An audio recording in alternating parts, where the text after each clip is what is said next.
Olá, meu nome é Márcio Teixeira, eu quero te dar as boas-vindas ao meu canal do YouTube. Hoje eu vou falar sobre a vida de José quando ele foi vendido como escravo.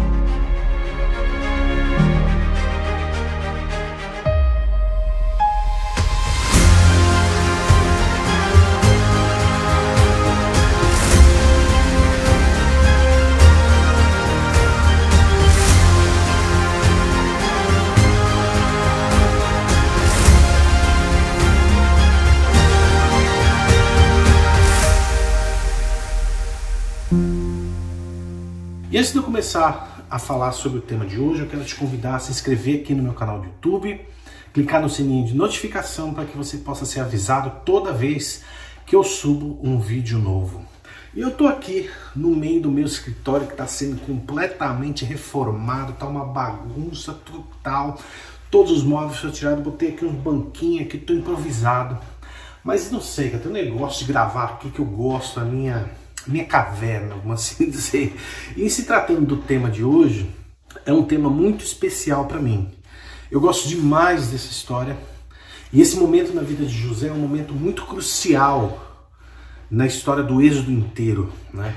E o porquê eu digo isso? Hoje eu vou estar cobrindo Gênesis 37, do versículo 12 ao versículo 36. Obviamente eu não vou ler tudo porque é um trecho muito extenso. Eu convido você a ler depois, mas eu vou apontar alguns aspectos específicos dessa história. E eu acho esse trecho da palavra muito emocionante, muito central na história do Êxodo, porque tem um princípio espiritual que Deus nos ensina aqui nesse trecho que eu quero, aos poucos, ir conversando com você. Talvez você já seja um profundo conhecedor dessa história, talvez você não conheça tanto essa história, ou talvez você possa ter uma nova perspectiva, uma perspectiva diferente de tudo que você já ouviu. Não sei, eu espero e oro que seja uma bênção na sua vida, porque eu fiz com muito carinho, tá? Eu venho meditando sobre isso por algum tempo já. E a gente começa esse trecho de uma forma muito interessante. Eu quero ler os primeiros versículos e aí eu vou estar meditando sobre isso, tá bom? Do versículo 12 ao 16, vamos lá. Ora, seus irmãos foram apacentar o rebanho de seu pai em Siquém. Disse Israel a José: não apacente os seus irmãos em Siquém? Vem e te enviarei a eles. Respondeu-lhe José: eis-me aqui. Ponto final. Gosto desse ponto final aqui, eu vou explicar o porquê. Disse-lhe Israel: vai, vê se vão bem os teus irmãos e o rebanho, e traze-me notícias. Assim o enviou do vale de Hebrom, e José foi a Siquém. Um homem encontrou José, que andava errante pelo campo, e lhe perguntou: o que procuras? Respondeu-lhe ele: procuro meus irmãos, dize-me, peço, onde apacentam eles o rebanho? Até aqui. Então, esse início, para um leitor menos desavisado, e aliás eu quero dizer o seguinte, quando a gente lê a Bíblia, eu, particularmente, eu não gosto de fast food, eu não gosto de ler que nem um doido e sair lendo, não, cara, eu gosto de ler com calma e perguntar. Eu gosto de perguntar para a Bíblia: o que isso aqui quer dizer? Por que isso aqui está na Bíblia? Lembra, não existe nenhuma vírgula na Bíblia que não tenha importância, não existe uma palavra que foi colocada lá por acaso. Tudo tem uma razão de existir. Então, se tudo tem uma razão de existir, tem uma mensagem que Deus quer nos comunicar.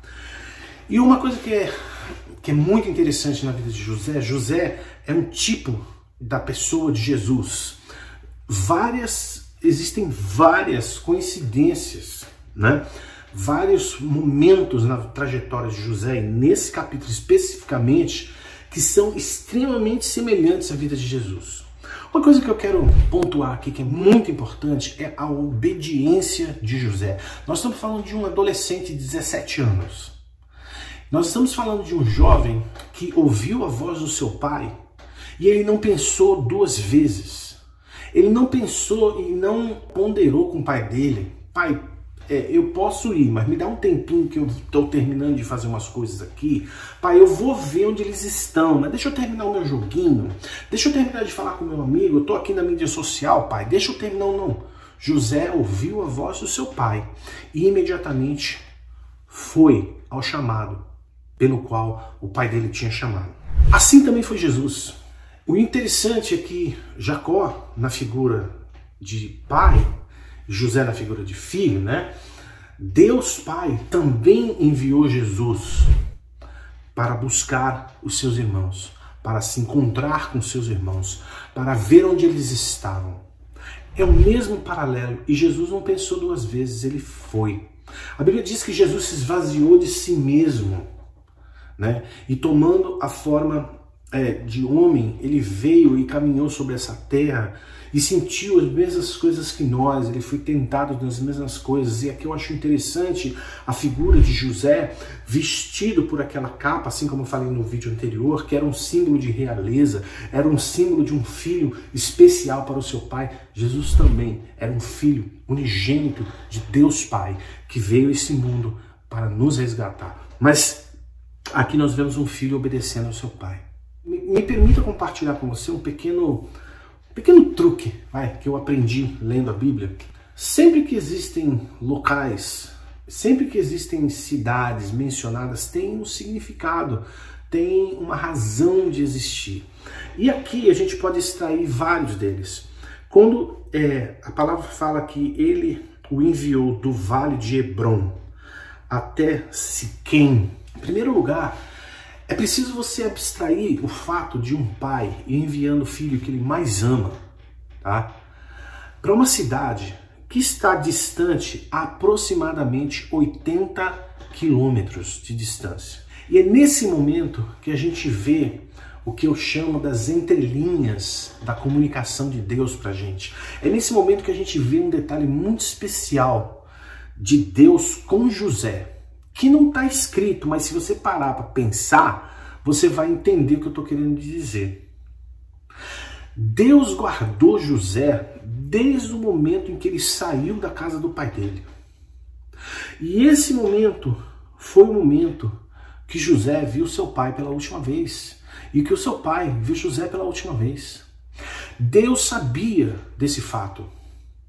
José não sabia, Jacó não sabia, mas Deus sabia. Eu quero que você entenda a distância do que eu estou querendo te dizer, que 80 quilômetros é chão pra caramba para você andar. Eu lembro uma vez que eu andei 20 quilômetros em uma praia lá em Santa Catarina, de um lugar chamado Morro dos Conventos, até um arroio, não sei do que lá, que fui pela praia que eu fui andar. Gente, eu andei 20 quilômetros. Quando eu cheguei lá no lugar, no destino, eu falei, bom, agora eu tenho que voltar, né? Eu voltei a pé também. Olha, no dia seguinte eu não consegui nem andar. Eu tinha dor em lugares que eu nem sabia que existia. Mas eu fico pensando em José, caminhando por aqueles locais. E uma coisa que é importante você ter em mente, esses são os mesmos locais dos quais a Bíblia fala que Davi matou um leão, matou o urso. Lembra? A gente vê Deus guardando José nesses locais, nesse momento, no silêncio, na escuridão, na noite, na solidão dessa caminhada. E por causa da obediência que José tinha ao seu pai, Deus o guardou por onde ele estava. Lembra, a obediência, ela traz consigo a proteção de Deus. Quando você desobedece, você sai da proteção de Deus. Você fica à mercê da misericórdia, da graça, da bondade, que já é um tremendo escudo. Mas quando você está em obediência, como José estava, você está debaixo da proteção de Deus. José atravessou essa jornada debaixo da proteção de Deus. Nós estamos falando aí aproximadamente 2 dias de caminhada, 2 dias inteiros caminhando, fora que ele tinha que dormir, né? Então, tem as serpentes, tem os escorpiões, percebe o problema que a gente está lidando e Deus guardando José? Mas tem um ponto aqui que eu quero chamar você a estar muito atento. E é uma frase pequenininha no verso 14, que diz o seguinte: e José foi a Siquém. E ali tem um ponto. Para um leitor mais rápido, né, que é o fast food da Bíblia, ele nem vai sonhar com o que eu vou te falar. Mas como eu gosto de parar e pensar e meditar sobre isso, esse é o local onde aproximadamente 100 anos depois, o corpo de José seria enterrado. Isso mesmo. José, olha a figura que a Bíblia está dizendo. A obediência de José estava levando para um lugar que mais tarde seria o seu lugar de morte, seria o seu local onde ele estaria enterrado. Olha que coisa tétrica, aparentemente falando, né? E talvez ele estivesse ali, naquele local, Siquém, olhando para aqueles campos, né? E Siquém é o local onde Josué fez o famoso discurso, onde ele falou: eu e minha casa serviremos ao Senhor, no final do livro de Josué. E ali, em Josué 24, versículo 32, você vê que a Bíblia aponta que foi ali que José foi enterrado. E talvez José estivesse naquele ponto, olhando pelos mesmos lugares, olhando para o mesmo lugar, onde um dia ele estaria sendo enterrado. E eu fico pensando em Jesus, né, cara? Jesus entrando em Jerusalém, em vários possíveis portões que Jesus adentrou a cidade. Tem o Golden Gate, que a gente sabe que ele entrou na entrada triunfal, mas tem um portão especificamente onde ficava perto do Gólgota. E eu, honestamente falando, eu não lembro de ler uma passagem especificamente que Jesus tenha entrado por aquele lado da cidade, que ficava no lado leste. Mas eu posso imaginar, por um outro lado, que talvez ele tenha entrado. E eu posso imaginar Jesus, quantas vezes passando por aquele mesmo local, ele ter olhado para aquele monte, com cara de caveira, sabendo, uau, vai ser aqui, no silêncio do coração dele. O que me remonta, o que me faz pensar como é importante você observar aquele versículo que fala que o Senhor nos ajuda a contar os dias da nossa vida para que nós tenhamos sabedoria. Sabe, olha o paralelo de Jesus entrando em Jerusalém e vendo Gólgota, como José olhando para Siquém e procurando seus irmãos. Jesus entrando ali em Jerusalém e querendo falar para os seus irmãos e sendo negado pelos seus irmãos. E o que eu acho muito interessante nessa passagem é que logo depois ele encontra uma pessoa que fala: não, seus irmãos não estão aqui, eles estão mais adiante. E José decide andar as milhas extras, que nesse caso aqui nós estamos falando de 25 quilômetros a mais. Uma caminhada dessa. Percebe a distância que ele andou para estar com seus irmãos, para ver como eles estavam. E quando ele chega de longe, os irmãos já maquinam mal, já querem matá-lo, já planejam matá-lo. E eu estava aqui, antes de começar esse estudo, antes de fazer o roteiro que eu estou gravando aqui para você, o Espírito Santo falou no meu coração uma frase: projetos iníquos. E ele falava: Márcio, eu quero que você entenda que muitas vezes os projetos iníquos dos seus adversários são por mim permitidos para trazer sobre você uma circunstância aparentemente maléfica para você, mas no fundo eu estou trabalhando para trazer você para um outro nível de relacionamento comigo. E foi exatamente isso que aconteceu com José. Absolutamente a mesma coisa que aconteceu com José. O que eu estou querendo dizer para você é que existirão circunstâncias na nossa vida que, mesmo debaixo da nossa obediência ao Senhor, obediência à palavra de Deus, nós vamos nos deparar em situações que são absurdas. Nós vamos acabar dentro de contextos de projetos iníquos, de maléficos de outras pessoas contra nós. Mas Deus está vendo. Mas Deus permite, mas Deus sabe de todas as coisas. E eu quero ler com você a perspectiva do próprio Deus em relação ao comportamento dos irmãos de José. Eu não quero ler esse trecho porque senão fica muito grande esse vídeo, mas eu quero que depois você leia com calma e você vai entender o que eu estou querendo dizer.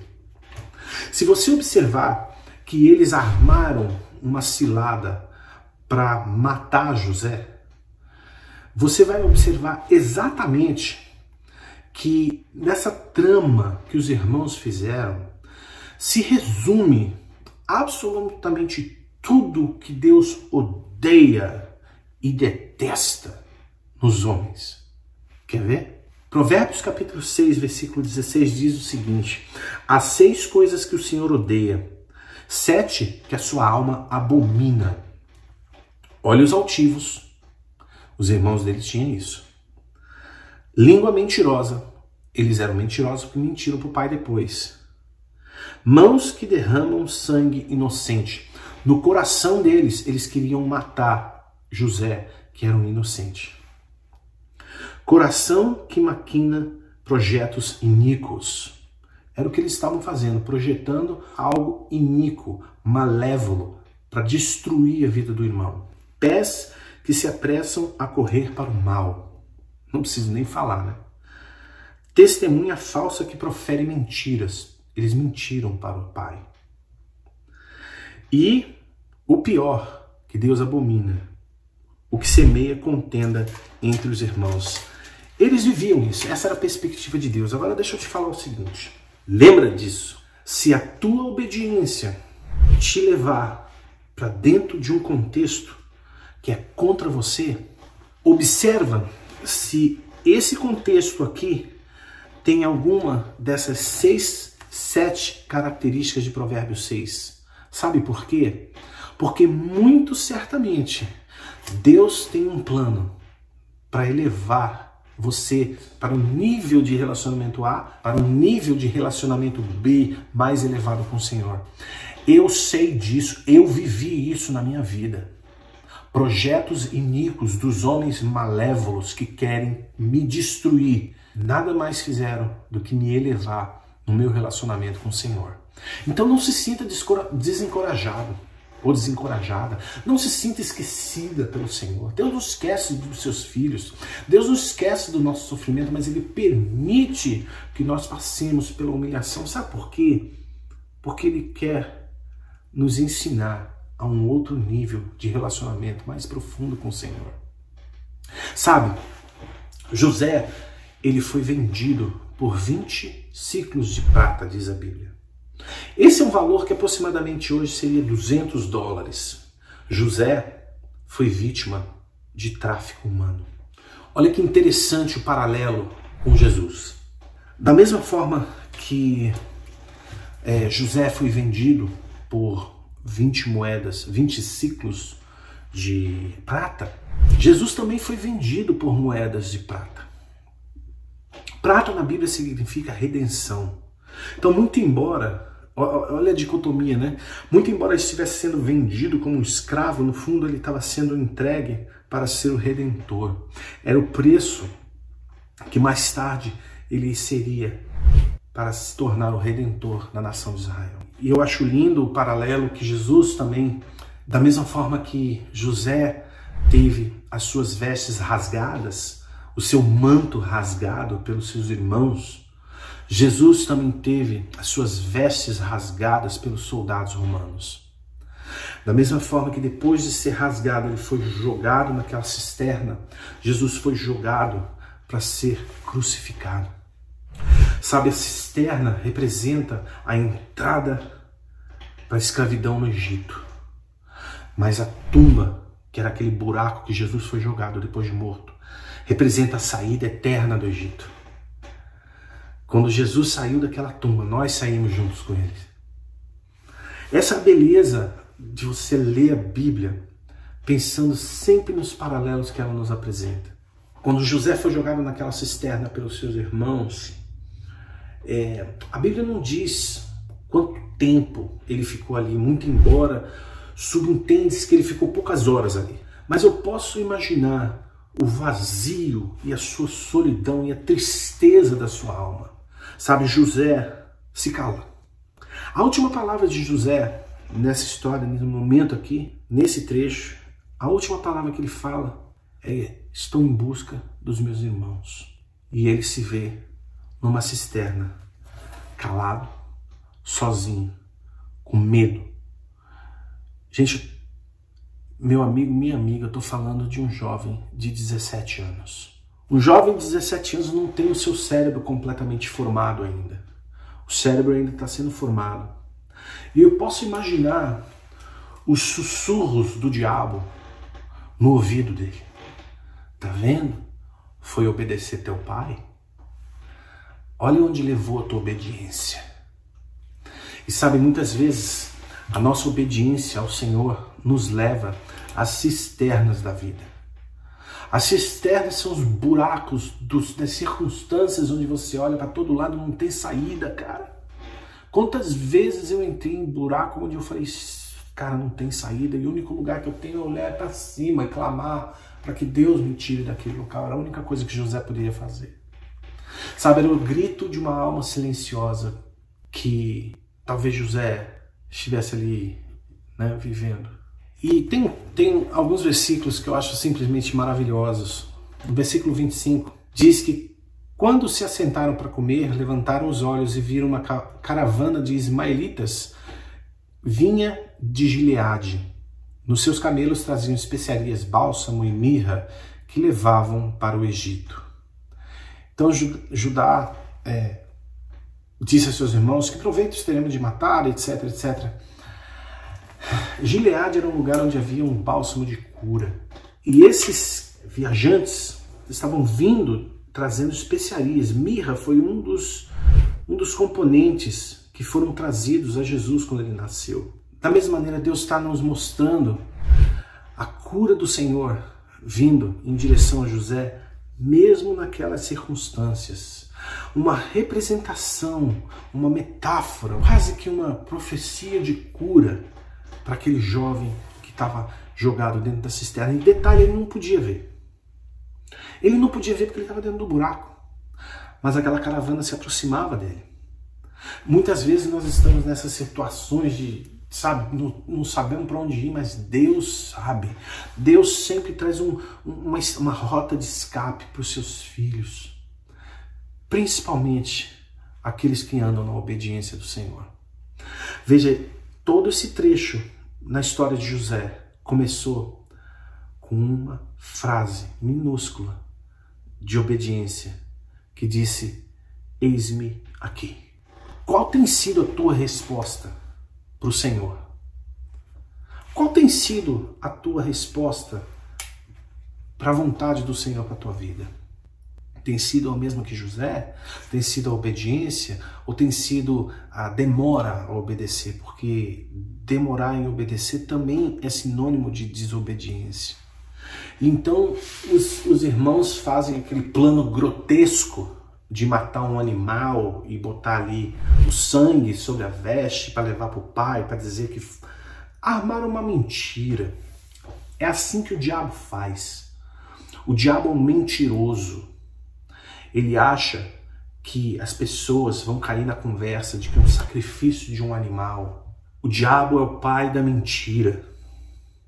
E veja que nesse trecho, o pai da mentira está usando um sacrifício de um animal para esconder uma mentira. Esse é o traço que ele costuma fazer.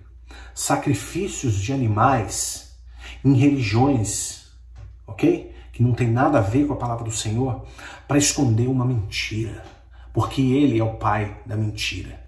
Então esses filhos chegam até Jacó e Jacó tem o gesto de rasgar suas vestes, né? Muitas vezes nós vemos diversos personagens na Bíblia fazendo esse mesmo gesto, né? De rasgar suas vestes, que é um símbolo de uma profunda dor. Nós vemos isso em Josué, Davi, Esdras. E óbvio, tem aqueles religiosos hipócritas, fariseus, como o próprio sumo sacerdote que rasgou suas vestes quando Jesus estava revelando quem ele era, né? Eu quero ler o último versículo do vídeo de hoje, que é o versículo 36. Eu li poucos versículos, porque eu gostaria de convidar você a ler esse trecho devagar e meditar nas coisas que eu estou te falando. Eu tenho certeza que o Espírito Santo vai te dar insights que eu não falei aqui nesse vídeo. Mas presta atenção no versículo 36. Os midianitas venderam José no Egito a Potifar, oficial de Faraó, capitão da guarda. Cara, José foi vendido 2 vezes. Ele passou pela humilhação do tráfico humano 2 vezes. Mas eu quero chamar você a estar atento a alguns detalhes desse versículo, que a Bíblia ela escancara o poderio e o controle absoluto do nosso Deus mediante as circunstâncias na vida de José. Se você simplesmente lê pensando, pô, coitado, o cara foi vendido lá para Potifar, chegou lá e escravo, né? Como assim Deus está cuidando dele? Presta atenção. Primeiro, os viajantes que compraram José eram midianitas, Quem eram os midianitas? Midianitas eram os ancestrais de Jetro. Jetro foi o sogro de Moisés. Quando Moisés, lá na frente no nosso estudo do livro de Êxodo, nós vamos ver que Moisés mata um egípcio e foge do Egito. E vai viver aonde? Em Midian. Ali ele é acolhido. Percebe? Foi esse povo que pegou José. É como se Deus estivesse nos dizendo, olha, o Salvador será acolhido pelo povo que eu escolho. Isso mesmo, cara. José, embora estava sendo vendido como escravo, ele era um produto que foi cuidado pelos midianitas para ser vendido. Não se escandalize pelo fato de chamar de produto, por favor. O que eu estou querendo comunicar é que ele não estava sendo largado que nem um lixo humano, muito pelo contrário. E por que eu te falo isso? Porque para quem ele foi vendido. José não foi colocado em qualquer lugar. Você tem que entender que nós estamos falando de um Egito, nós estamos falando da nação mais poderosa que tinha. Nós estamos falando do capitão da guarda, e quando a Bíblia fala esses detalhes é para te chamar a atenção.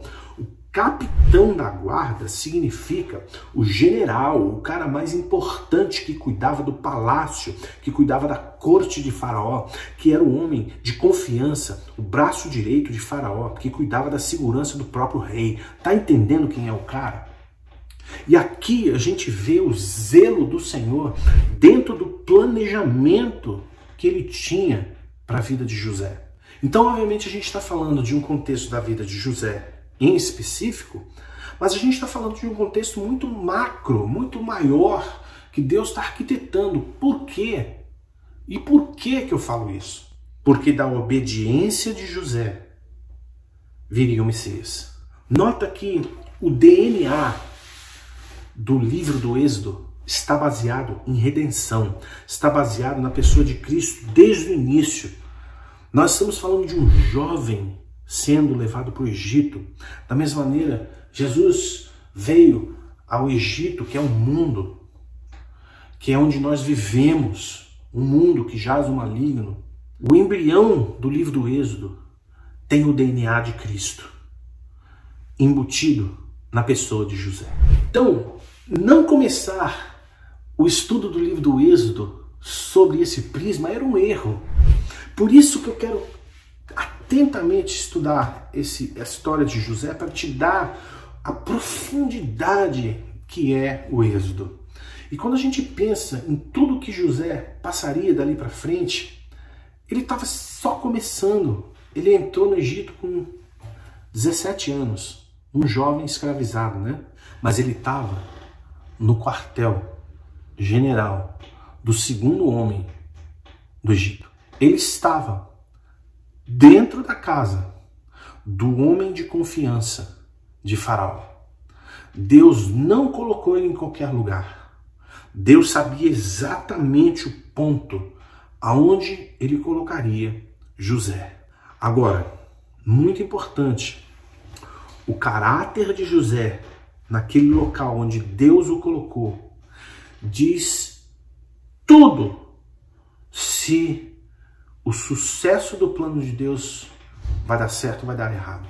O caráter de um homem obediente a Deus começa não quando tudo vai bem. Começa quando tudo está de cabeça para baixo. A obediência aos princípios. A obediência à voz do Pai. A obediência em dizer, eis-me aqui, Senhor, envia-me a mim. A obediência em não levantar a voz contra os irmãos. Lembra, Jesus foi para o matadouro como uma ovelha, né? Tá lá em Isaías 53, 7. E o que eu queria te encorajar nesse momento, quais são as lições que a gente tira da vida de José em preparação para o Êxodo? Quais são as lições que você tira? Quais são os momentos que você tem vivido hoje que você acha que são semelhantes a José? É passar por circunstâncias de sofrimento por causa da sua obediência? É sofrer a perseguição? É sofrer o que os outros falam de você? porque você obedece ao Pai, se alegra, porque grande é o seu galardão, porque grande é a obra que Deus tem na sua vida. Não desista, não se cale, não se contenta em ouvir a voz de Satanás na sua cisterna. Se o momento que você está vivendo, você está dentro da tua cisterna, glorifica a Deus. Naquele local, levanta suas mãos para os céus e ore ao Senhor, erga o seu louvor ao Senhor. No meio do caos da sua vida, no meio do caos da sua circunstância, lembre que Deus te guarda. Talvez ali naquele buraco, José devia estar pensando no caminho que ele fez desde sair da casa do seu pai, o último sorriso, o último abraço, o último adeus, o último beijo. Ele não veria o seu pai durante muitos anos. Qual é a dor que te aflige na tua circunstância que você acha que Deus não pode te abraçar? Qual é o tamanho do sofrimento em que você está vivendo na sua vida que você acha que Deus não pode te alcançar? Sabe, quando José estava lá embaixo naquela cisterna, o bálsamo de Gileade estava vindo ao encontro dele, mesmo que José não estivesse vendo a solução para os seus problemas, para a sua circunstância. Deus sabia. Deus tinha total ciência. E deixa eu te dar um aviso. Deus tem total ciência da sua circunstância. A questão é qual a tua mentalidade e qual o teu coração em relação ao Senhor. É dizer eis-me aqui ou é se revoltar? Que essa palavra enche o teu coração de esperança, que essa palavra te encoraje a seguir adiante diante das suas circunstâncias e problemas na sua vida, porque Deus é com você. Deus te abençoe e até o próximo vídeo.